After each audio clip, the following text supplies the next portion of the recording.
Hai, Assalamualaikum warahmatullahi wabarakatuh. Nama saya Fatin Fakihah binti Azhar. Nombor kad matrik 202285556. Kelas NBO 1B, ISEP student. Pensyarah saya Dr. Zuhaili Saiman. Di sini saya ingin membentangkan satu ideologi dalam falsafah bagi subjek CTU 552 falsafah dan isu-isu semasa. Kelahiran ideologi moden sangat berkait rapat dengan zaman Renaissance. Selepas sekian lama Eropah berada dalam zaman kegelapan, iaitu Dark Age. Keistimewaan zaman Renaissance ialah memberi peluang kebebasan bagi individu dari segi agama, penulisan, kebudayaan serta kesedaran dan pencapaian yang cemerlang. Apa itu ideologi? Ideologi ialah sistem kepercayaan yang menjadi asas kepada tingkah laku seseorang yang menggerakkan satu gerakan politik dan sosial. Menurut Kamus Dewan edisi ketiga, ideologi adalah fahaman yang dipakai untuk dasar pemerintahan dan tujuan lain. Antara tokoh yang ada iaitu Machiavelli, Karl Marx, Descartes, V. Tracy, Thomas Hobbes. Tapi antara yang saya akan bentang ialah Machiavelli. Apa bagi beliau pada zaman ideologi, iaitu sistem perlindungan kekuasaan yang dimiliki oleh penguasa. Selain itu, bagi pada pendapat Karl Marx, iaitu alat untuk mencapai kesetaraan dan kesejahteraan bersama. Saya akan membentangkan salah satu ideologi dalam falsafah yang saya akan bentangkan ini hari ialah relativisme pasca moden. Relatif berasal dari Latin.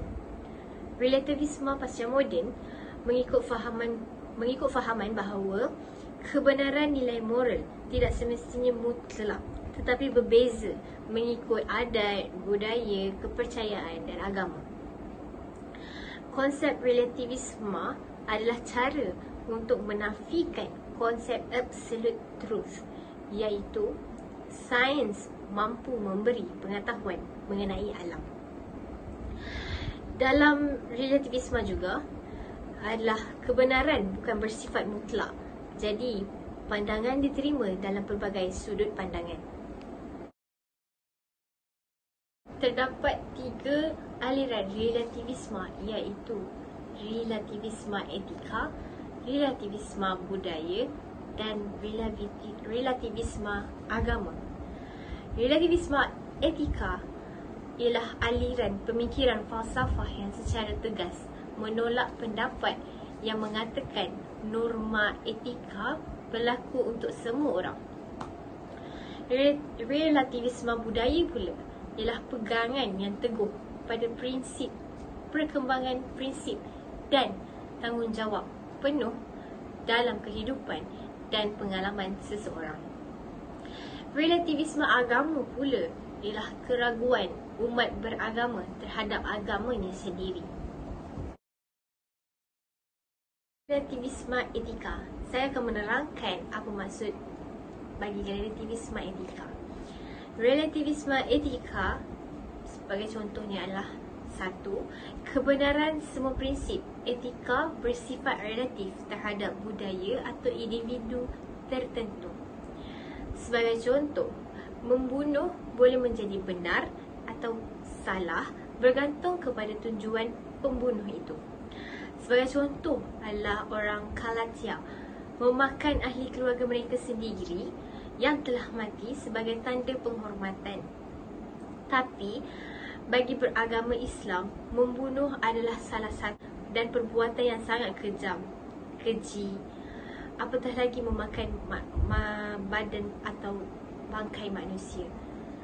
Jadi kesimpulannya, kebenaran etika atas sesuatu kaum adalah relatif kerana berbeza budaya, agama, adat dan pegangan. Seterusnya ialah relativisme budaya.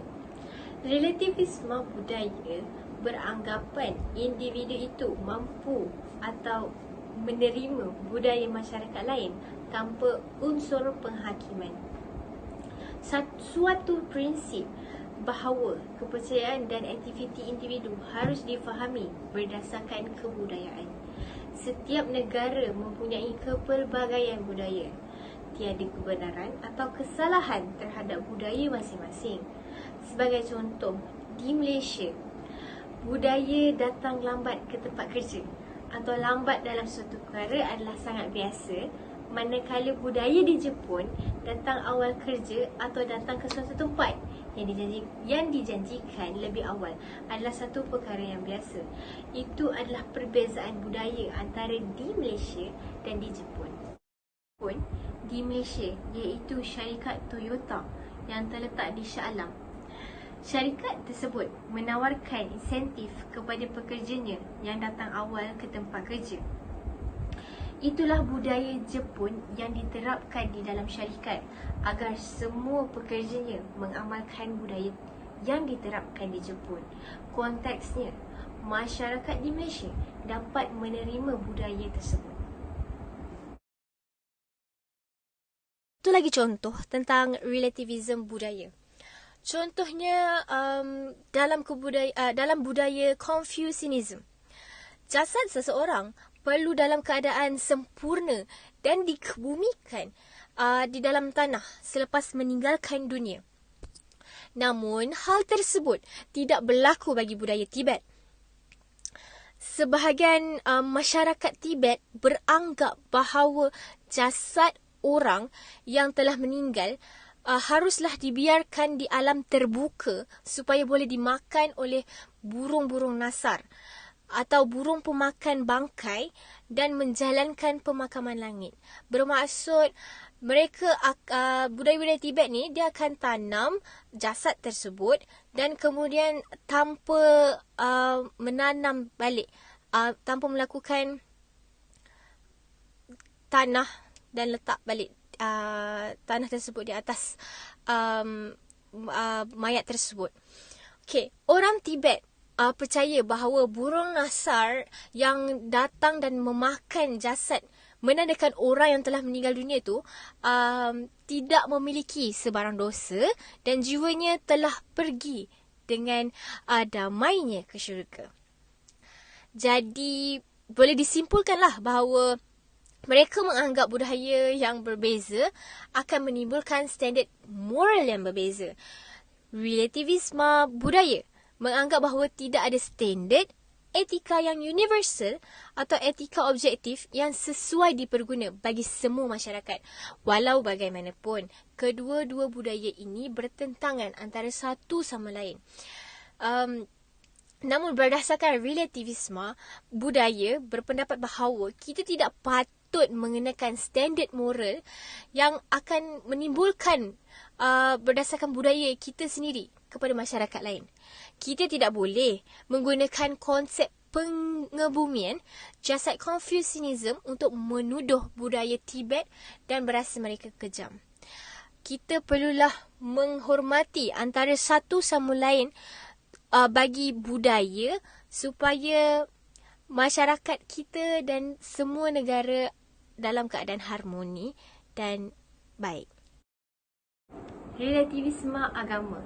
Konsep relativisme adalah langkah tertentu untuk kita memahami sesuatu pengetahuan dan realiti. Relativisme agama adalah fahaman yang mengajar supaya kita tidak terlalu yakin dengan agama sendiri. Selain itu, relativisme agama sendiri disamakan dengan manusia relatif, iaitu fahaman yang tidak mutlak atau pendapat tentang agama yang berbeza-beza. Relativisme agama tidak ada seseorang yang boleh mengesahkan iman itu benar atau salah. Tetapi menurut ulama, ilmu dan amal soleh yang kita lakukan merupakan sebahagian daripada iman kita. Contohnya, jika kita tanpa pengetahuan, kita tidak mengetahui bahawa apa keburukan solat. Kesannya, kita akan menunaikan solat 5 waktu dengan tidak bersungguh-sungguh dan menganggap solat itu bukan kewajipan kita sebagai seorang Muslim. Menyelewengkan akidah kita tanpa kita sedari. Hal ini demikian kerana relativisme menyatakan tiada kebenaran mutlak. Semua perkara sama dan tidak ada salah dan tidak ada yang benar. Salah satu sebab hal ini berlaku juga disebabkan kita tidak boleh membezakan yang mana benar dan yang mana salah. Seterusnya, saya ingin menerangkan tentang isu semasa yang boleh dikaitkan dengan ideologi yang saya pilih, iaitu relativisme pasca moden dan solusinya. Kebebasan bersuara pada masa kini tidak diberikan secara mutlak untuk mengatakan apa-apa sahaja tanpa batasan. Sebaliknya, wujud sempadan moral, agama, undang-undang dan adat tata susila supaya tidak merosakkan manusia serta meruntuhkan peradaban. Oleh itu, masyarakat perlu disedarkan terhadap bahaya pemikiran liberalisme yang memberi kebebasan kepada manusia melakukan apa sahaja tanpa sekatan. Agama, tanpa sekatan agama dan nilai murni. Ini termasuk menghalalkan sesuatu yang haram, yang jelas-jelas haram dalam Islam, menyamaratakan semua agama dan menolak autoriti agama. Pengarah Pusat Kajian Tinggi Islam, Sains dan Peradaban Raja Zarif As-Sofia berkata, kebebasan bersuara tidak boleh digunakan sebagai hak menyebarkan kesesatan. Isu yang berkaitan dengan relativisme iaitu isu LGBT. LGBT adalah singkatan untuk lesbian, gay, bisexual dan transgender. Pada tahun 1990-an, istilah community gay tidak dapat sepenuhnya menggambarkan kumpulan yang berkaitan dan istilah LGBT mula wujud dan menjadi popular secara beransur-ansur. Terdapat beberapa negara yang telah mengiktiraf perkahwinan sama jenis atau sama jantina dan menganggap LGBT sebagai sebahagian daripada kepelbagaian kumpulan manusia. Bagi mereka yang menyokong dan menerima LGBT, berpendapat bahawa setiap orang sepatutnya mempunyai hak untuk memilih pasangan masing-masing. Mereka beranggap kita sepatutnya menghormati tradisi budaya dan agama asalkan tradisi ini tidak melanggar hak asasi manusia. Oleh itu, tidak boleh dijadikan alasan untuk menafikan hak asasi kepada golongan tersebut. Golongan LGBT berasaskan orientasi seksual atau identiti jantina. Dalam relativisme moral, sering berkait dengan hak asasi manusia. Sebahagian mereka berpendapat bahawa hak golongan LGBT tidak ada beza dengan hak manusia. Golongan LGBT masih belum dapat diterima oleh semua orang walaupun terdapat negara asing yang telah mengiktiraf dan menerima perkahwinan LGBT. Antara penyelesaiannya ialah pada segi agama amat penting untuk menjadikan manusia berakhlak mulia kerana ia mengajarkan manusia tentang nilai-nilai moral yang menjadikan pemikiran kita untuk berfikir baik atau buruk. Jadi kita haruslah patuhi kepada ajaran agama untuk menentukan sesuatu perkara itu betul atau salah dan berfikir sebelum melakukannya. Jadi penyelesaian kedua ialah undang-undang. Memang benarlah wujud pelbagai isu akibat perbezaan pandangan terhadap moral dan etika. Jadi pada pendapat saya, penyelesaian adalah melalui penyelesaian yang lebih formal seperti referendum untuk menentukan kelulusan sesuatu perundangan. Secara rumusan bagi relativisme, memanglah mempunyai ciri yang baik seperti sifat toleransi dan saling menghormati yang sepatutnya dihayati oleh masyarakat sedunia. Sikap keterbukaan dan toleransi adalah kunci wujudkan pendamaian negara. Namun, keperluan mengamalkan sikap ini bergantung kepada perbezaan masalah sosial yang sedang dipersoalkan dan ia tidak sepatutnya dijadikan sebagai alasan untuk melakukan sesuatu yang mungkin mencederakan orang lain atau diri sendiri. Setiap orang mempunyai perspektif pandangan yang berasingan. Setiap orang beranggap pandangan mereka adalah betul. Jadi, untuk menentukan kewajaran sesuatu perkara, memerlukan pengalaman dan pemikiran yang mendalam. Asas-asas kita dalam menentukan kewajaran sesuatu perkara perlulah betul.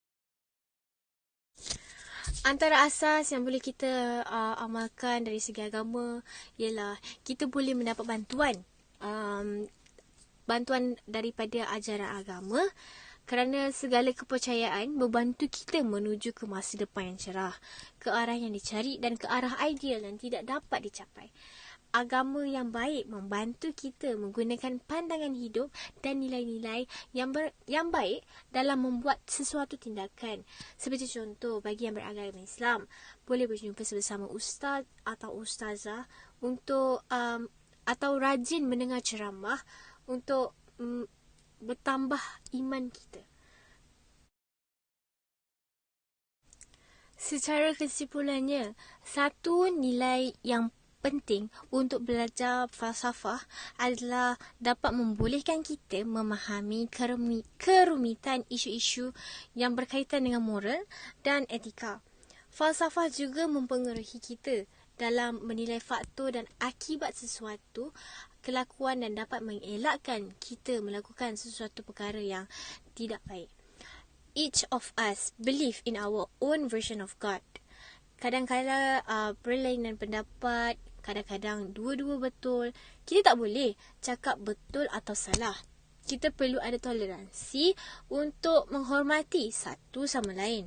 Dari sini, setiap bangsa, kelainan agama dan kepercayaan dapat bersatu padu dan faham antara satu sama lain.